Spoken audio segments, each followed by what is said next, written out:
Welcome to the Physiology 225 podcast, where we dive into the wonders of physiology and make the science of life come alive. I'm your host, Dr. Jim Davis, and today we're tackling one of the most fascinating and essential topics in physiology, homeostasis. Buckle up because this is where the magic of life truly begins. Now let's start with a quick reality check. Imagine your body as a tightrope walker balancing on a high wire above the ground. That balancing act is homeostasis.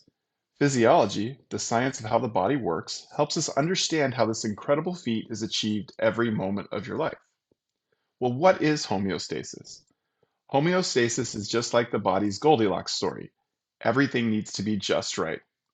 Too much or too little of anything, and the balance is thrown off. Unlike equilibrium, which is like a stagnant, energy-free swamp, homeostasis is a dynamic process. It's the active maintenance of a steady state.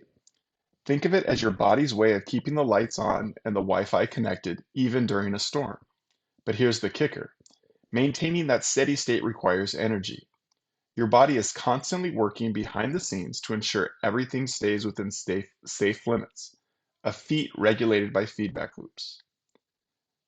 Now, there are a lot of key definitions that we have with physiology, so let's decode some of the jargon. First, we have a variable. These are the things your body keeps under control, like blood sugar or oxygen levels. Think of them as players in the balancing act. Next, we have the set point. This is the Goldilocks zone. Not too high, not too low, just right. It's the target value or range for each variable, like your ideal room temperature on a thermostat. After that, we have a receptor or a sensor. This is the lookout tower that spots changes in the environment. It's the first line of defense, monitoring variables and detecting when something goes awry. After that, we have the control center. Think of it as the mastermind. This could be your brain, or in some places, it's another regulatory center in your body. It receives information from receptors, processes it, and decides what needs to be done. Finally, we have the effectors. Effectors are the working bees. These are the muscles, the glands, the organs that carry out the orders from the control center to restore balance. The body's main balancing act involves variables like oxygen, blood glucose, carbon dioxide, blood pressure, energy stores, and core temperature. Each of these is crucial for survival, and any significant deviation can spell trouble. How homeostasis works is via response pathways and feedback loops. Here's the play-by-play of homeostasis in action. First, a stimulus disrupts the balance. For example, a drop in blood glucose levels when you haven't eaten. Next, receptors detect this change and send a signal to the control center. Once that signal is received by the control center, which is like a skilled conductor, orchestrates a response by activating effectors. These effectors take action to correct the imbalance, in this case by triggering the release of stored glucose from your liver. Sounds simple, right? Well, let's dig a little bit deeper. We have two types of feedback loops. We've got negative and positive feedback loops. Negative feedback loops are your body's autopilot. They're designed to counteract changes and bring them back to the set point. For example, when your temperature rises, thermoreceptors shout, "Too hot!" The control center, in this case your hypothalamus, orders sweat glands to start the cooling process. Once you're back to normal temperature, the system shuts down. The problem is solved. Negative feedback loops are the unsung heroes of homeostasis. They're everywhere, ensuring stability.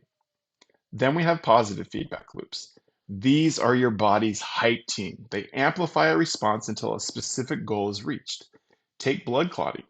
When platelets stick to an injury site, they release chemicals that attract more platelets.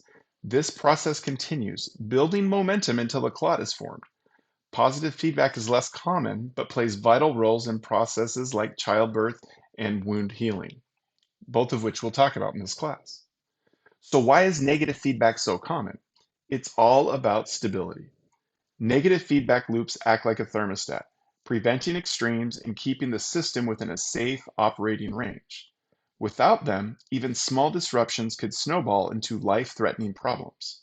They're the ultimate crisis managers, quietly working behind the scenes to keep everything running smoothly. So let's wrap up with the main takeaways. First, homeostasis is all about maintaining a dynamic steady state, not stagnant equilibrium. Next, Feedback loops are the body's tools for regulation. Negative feedback loops restore balance, while positive feedback loops amplify change. Finally, each component of the feedback system, receptors, control centers, and effectors, play a critical role in maintaining stability. And there you have it. Physiology isn't just science, it's the story of how you survive and thrive every second of every day. Thanks for tuning in to the Physiology 225 podcast. If you have questions or need a deeper dive, you know where to find me. Until next time, stay curious and keep exploring the amazing world of physiology.